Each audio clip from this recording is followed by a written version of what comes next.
Yes, brother.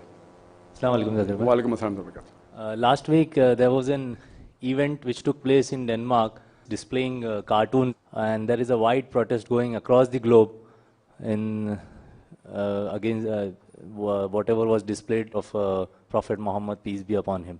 How should we Muslim respond to this particular when it is catching like a fire across the globe? There was an event which took place earlier a few months back in Denmark, which was repeated in the press a few weeks back, against the Prophet.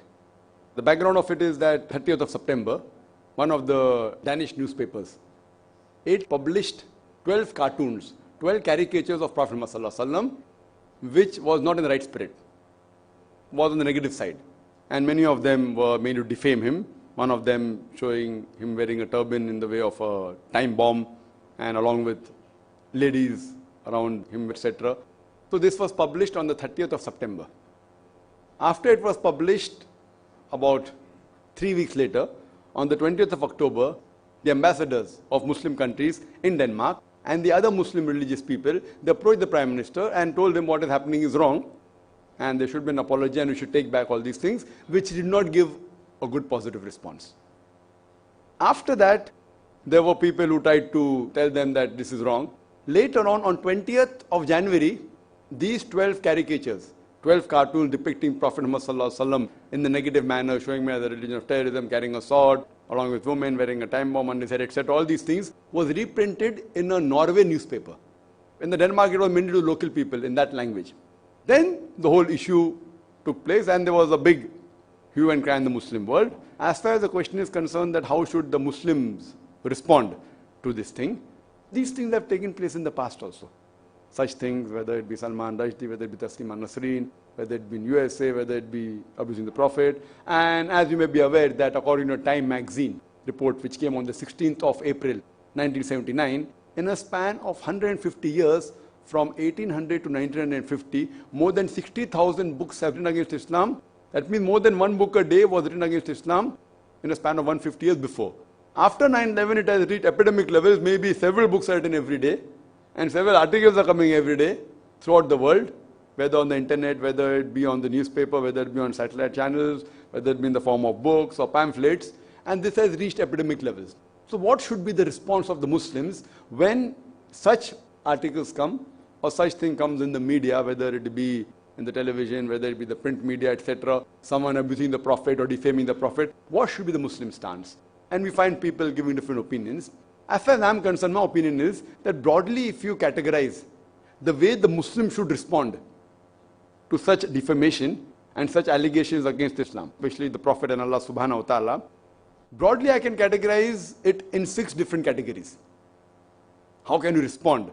The first way is replying it in the media, trying to clarify the misconception. And media today, number one best media is the television, satellite channel. Then can be the print media, newspapers, magazines. Then can be in the form of pamphlets, can be in the form of books, internet. So number one is the print media, which is the most important. Any Muslim in any part of the world, whether this thing takes place in a Muslim country or non-Muslim country, this allegation against the Prophet or defamation of the Prophet takes place in any part of the world, the first 3-4 categories can be adopted by any Muslim, whether he's living in a Muslim country or non-Muslim country. So the first 4 strategies which are more important can be adopted by anyone, anywhere, irrespective whether the allegation has taken place in his country or outside, whether Muslim or non-Muslim country. So first is the media. Number 2 can be a peaceful demonstration of protest, whether in a form of a congregation, whether giving a letter to the embassy of that country where this thing has taken place. If it's Denmark, then you can have a peaceful protest against what has happened and telling the Prime Minister of Denmark that take action against that newspaper, whatever it is. It is a peaceful protest, whether the audience can be few hundred, few thousand, few 100,000, that depends. A peaceful protest. This anyone can do, any Muslim can do, any part of the world. The third type of reaction that can take place from the Muslim, which is positive, it can be a legal action. A legal action. For example, if you can legally pull the defaulters to court and sue them, that's a good way of such things not happening. For example, in USA there's an organization by the name of CAIR, C-A-I-R, which is a very good Muslim organization which picks up these issues.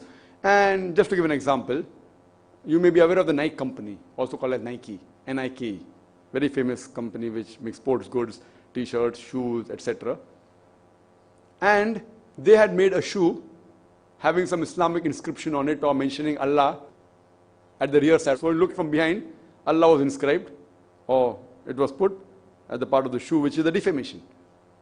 So what they did, that they immediately sued them. And to take the suit file, there was an outside commitment between them. That fine, they paid something $17 million, somewhat similar. I think it's $17 million. And they said, we'll give it to the Muslim community, they can utilize the way they want. So they utilized the money to make parks for the Muslims or Muslim education, whatever they did. So this CARE company, or Muslim organization, filed a suit.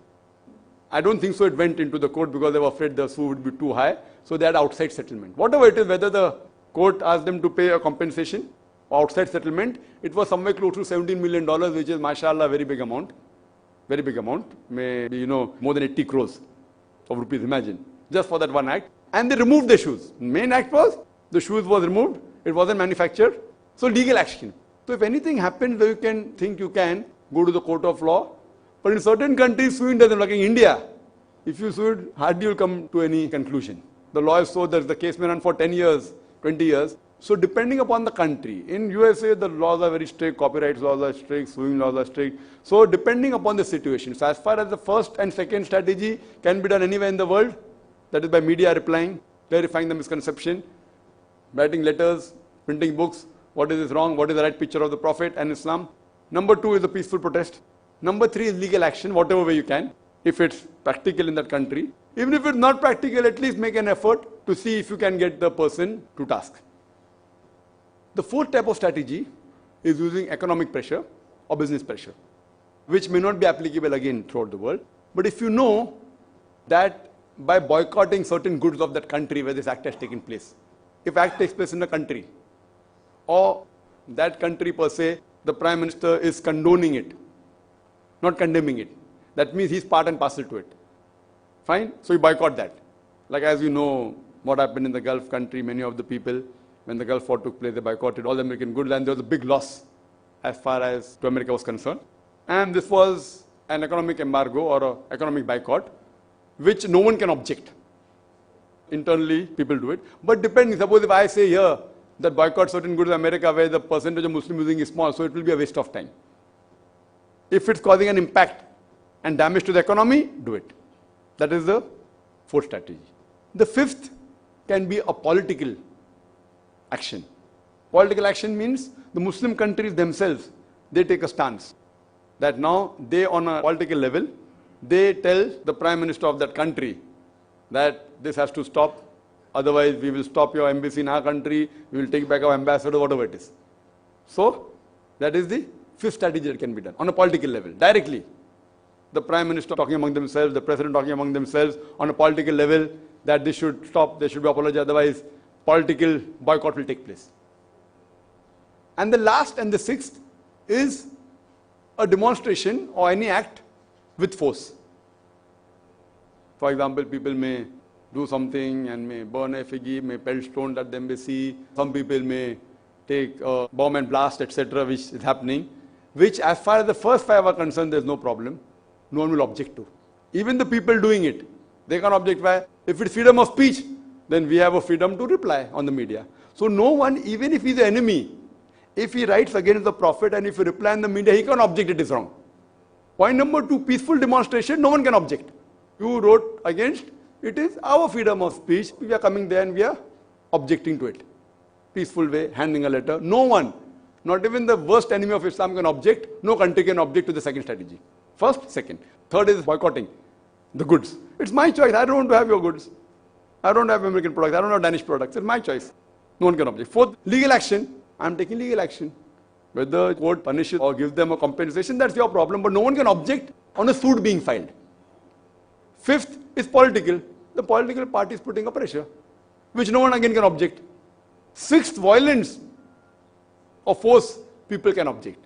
As far as the sixth category is concerned of using force, part of it on the lower level, I would not mind depending upon the level of defamation, like burning a flag.